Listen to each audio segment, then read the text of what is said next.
नमस्कार दोस्तों, स्वागत है आपका इकोनॉमिक मास्टर यूट्यूब चैनल पर। आज हम बात करेंगे एमएसपी के पीवाईक्यू के बारे में। शुरुआत करते हैं पहले प्रश्न से। कृषि मूल्य आयोग की स्थापना किस वर्ष की गई? 1955, 1965, 1970, 1973। कृषि मूल्य आयोग की स्थापना 1965 में की गई थी, तो सही उत्तर होगा ऑप्शन बी 1965। 1985 में इसका नाम बदलकर क्या कर दिया गया? कृषि लागत एवं मूल्य आयोग CACP। CACP का क्या कार्य है? न्यूनतम समर्थन मूल्य के लिए संस्तुति करना। सर्वप्रथम गेहूं के लिए न्यूनतम समर्थन मूल्य की संस्तुति की गई थी। अगला प्रश्न, निम्न में से कौन फसलों के न्यूनतम समर्थन मूल्य निर्धारण संबंधी संस्तुति करता है? भारतीय कृषि अनुसंधान परिषद, नाबार्ड, कृषि लागत एवं कीमत आयोग, भारतीय कृषि अनुसंधान संस्थान। तो दोस्तों सही उत्तर क्या होगा? सही उत्तर होगा ऑप्शन सी, कृषि लागत एवं कीमत आयोग CACP। इसकी स्थापना कब की गई थी?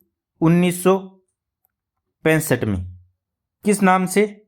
कृषि मूल्य आयोग, APC नाम से, या CAP भी कहते हैं इस नाम से। और 1985 में नाम बदलकर क्या कर दिया गया था? CACP। 1965 में इसके अध्यक्ष कौन थे? इसके अध्यक्ष थे प्रोफेसर M दांतेवाला।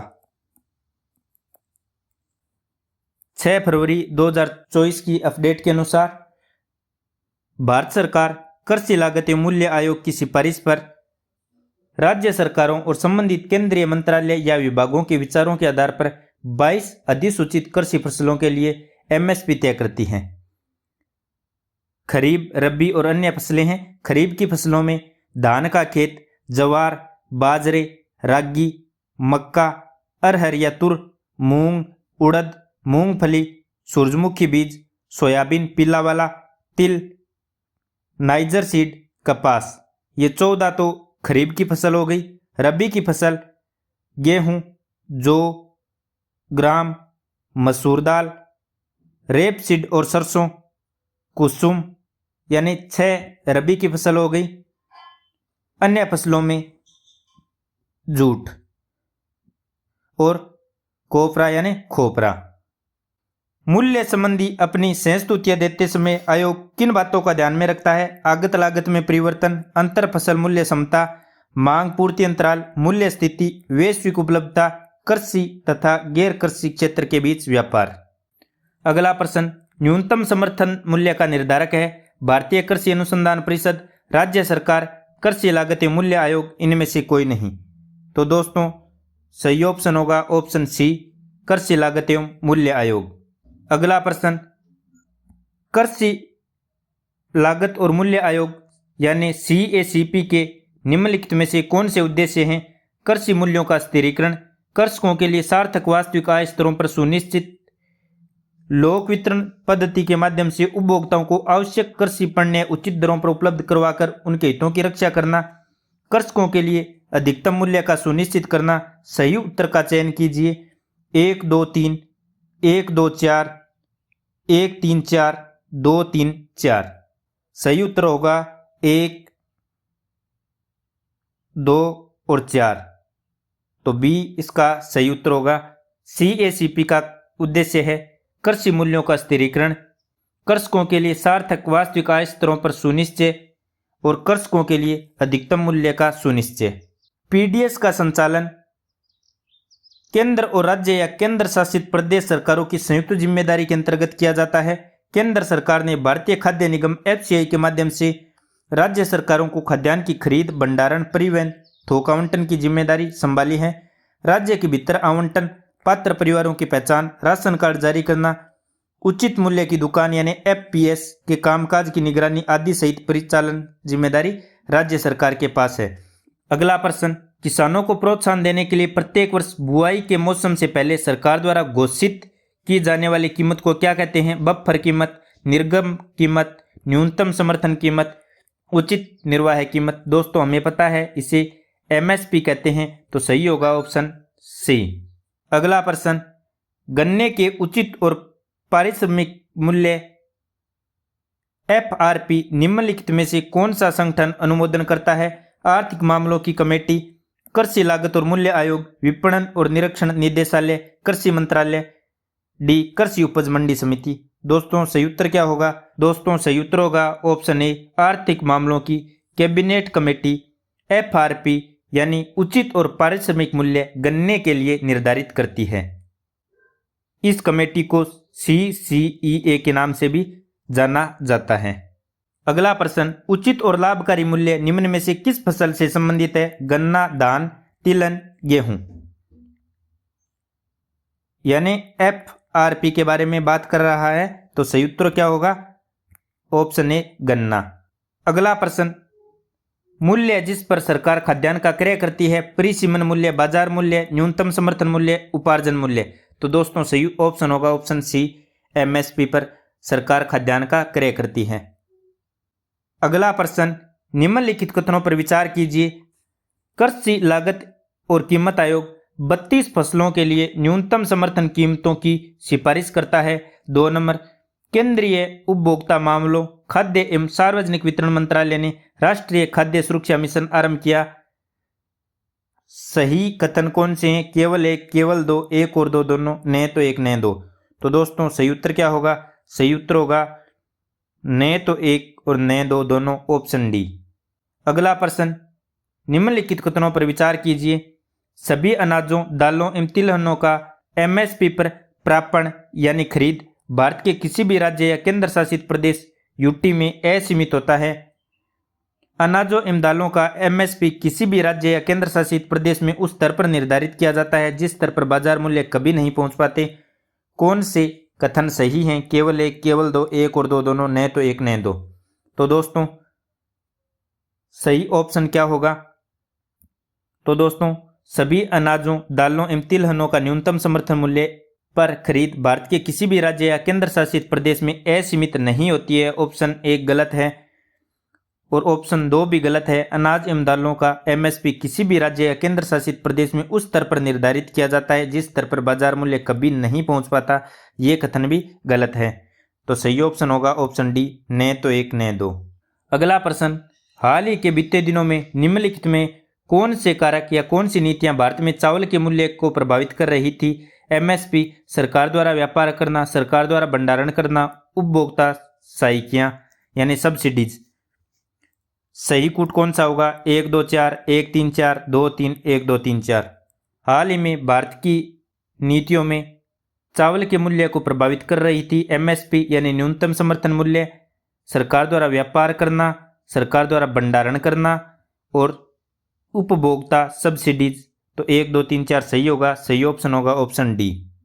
अगला प्रश्न, भारत में निम्नलिखित में से किन्हें कृषि में सार्वजनिक निवेश माना जाता है? सभी फसलों के लिए कृषि उत्पाद के लिए न्यूनतम समर्थन मूल्य निर्धारित करना। 2 नंबर, प्राथमिक कृषि साख समितियों का कंप्यूटरीकरण।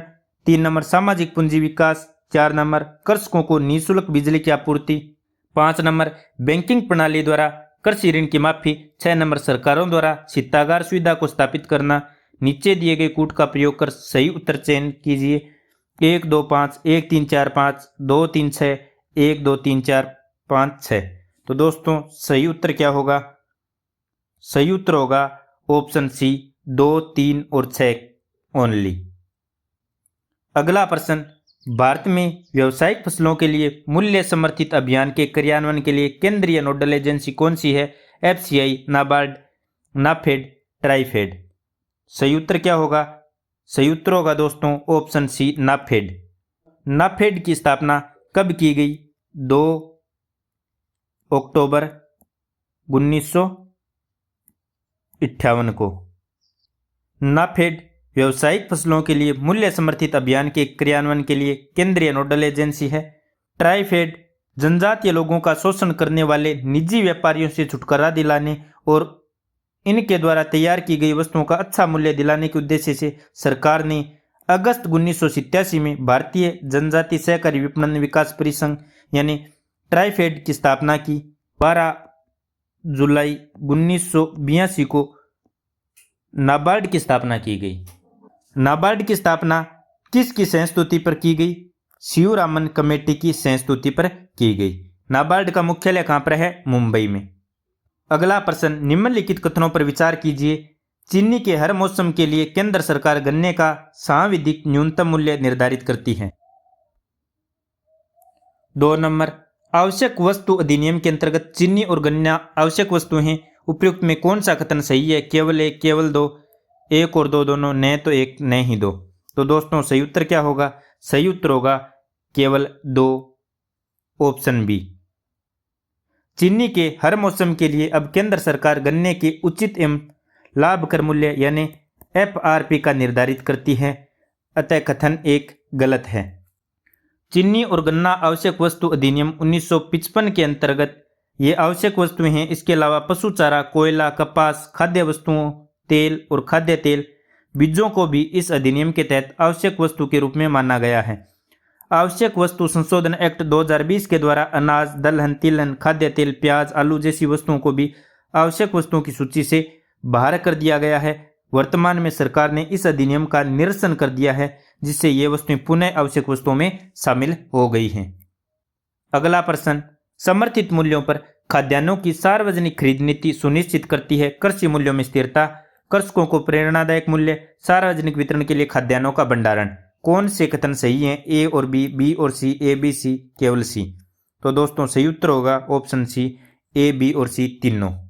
अगला प्रश्न, वर्ष 1997-98 के बाद न्यूनतम समर्थन मूल्य के संदर्भ में कौन सा कथन सत्य है? न्यूनतम समर्थन मूल्य बराबर C2 लागतें। न्यूनतम समर्थन मूल्य अधिक होता है C2 लागतों से, न्यूनतम समर्थन मूल्य कम होता है C2 लागतों से, न्यूनतम समर्थन मूल्य C2 लागतों से स्वतंत्र होता है। तो सही उत्तर क्या होगा? सही उत्तर होगा ऑप्शन बी। कृषि लागत एवं मूल्य आयोग द्वारा न्यूनतम समर्थन मूल्य की अनुशंसा की जाती है, जिसे सरकार लागू करती है, और वर्तमान में न्यूनतम समर्थन मूल्य अधिक होता है C2 लागतों से। अगला प्रश्न, भारत में निम्नलिखित में से किन्हें कृषि में सार्वजनिक निवेश माना जाता है? सभी फसलों के कृषि उत्पाद के लिए न्यूनतम समर्थन मूल्य निर्धारित करना, प्राथमिक साख समितियों का कंप्यूटरीकरण, सामाजिक पूंजी विकास, कृषकों को निःशुल्क बिजली की आपूर्ति, बैंकिंग प्रणाली द्वारा कृषि ऋण की माफी, सरकार द्वारा शीतगार सुविधा को स्थापित करना यानी कोल्ड स्टोरेज की फैसिलिटी स्थापित करना। कौन सा सही कूट है? 1 2 5, 1 3 4 5, 2 3 6, 1 2 3 4 5 6। तो दोस्तों प्राथमिक कृषि साख नीतियों का कंप्यूटरीकरण सार्वजनिक निवेश माना जाता है। सभी फसलों के लिए MSP का निर्धारण सार्वजनिक निवेश नहीं माना जाता। सामाजिक पूंजी का विकास सार्वजनिक निवेश माना जाता है। कृषकों के लिए निःशुल्क बिजली सार्वजनिक निवेश नहीं माना जाता। बैंकिंग प्रणाली द्वारा कृषि ऋण की माफी भी सार्वजनिक निवेश नहीं माना जाता। कोल्ड स्टोरेज फैसिलिटी स्थापित करना सार्वजनिक निवेश माना जाता है। तो सही उत्तर होगा 2, 3 और 6, ऑप्शन सी सही उत्तर होगा। अगला प्रश्न, कृषि लागत और कीमत आयोग द्वारा गेहूं और चावल के लिए मूल्य स्तरों का निर्धारण किया जाना निम्नलिखित में से किस बात का उदाहरण है? ऑप्शन ए निर्देशित कीमत, बी बाजार मूल्य, सी नियंत्रण मूल्य, डी समर्थन मूल्य। तो सही ऑप्शन होगा ऑप्शन डी समर्थन मूल्य। अगला प्रश्न, भारत में MSP के निर्धारण में किन कारकों पर विचार नहीं किया जाता? ए उत्पादन लागत, बी अंतर्राष्ट्रीय एवं घरेलू बाजार में कीमत परिवर्तियां, सी निर्वाह व्यय सूचकांक, डी बिचली फसल या अंतर फसल कीमत क्षमता। तो सही ऑप्शन होगा ऑप्शन सी निर्वाह व्यय सूचकांक का ध्यान नहीं रखा जाता MSP के निर्धारण में। अगला प्रश्न, निम्नलिखित में से कौन सा न्यूनतम कीमत का एक उदाहरण है? भारत में ज्वार के लिए न्यूनतम समर्थन मूल्य MSP, उर्वरक खरीदने के लिए किसानों को दी गई आर्थिक सहायता, राशन की दुकानों से वस्तुएं खरीदने के लिए लोगों द्वारा दिया गया मूल्य, भारत में बिक्री की गई वस्तुओं के लिफाफों पैकेट पर छपा हुआ अधिकतम खुदरा मूल्य। तो सही ऑप्शन क्या होगा? सही ऑप्शन होगा ए ज्वार के लिए MSP। अगला प्रश्न, भारतीय खाद्य निगम के लिए खाद्यान्नों की आर्थिक लागत में MSP और किसानों को भुगतान किए गए बोनस के साथ साथ क्या शामिल है? ए केवल परिवहन लागत, बी केवल ब्याज लागत, सी प्रापण यानी खरीद प्रासंगिक प्रभार तथा वितरण लागत, डी प्रापण यानी खरीद प्रासंगिक प्रभार तथा गोदामों के प्रभार।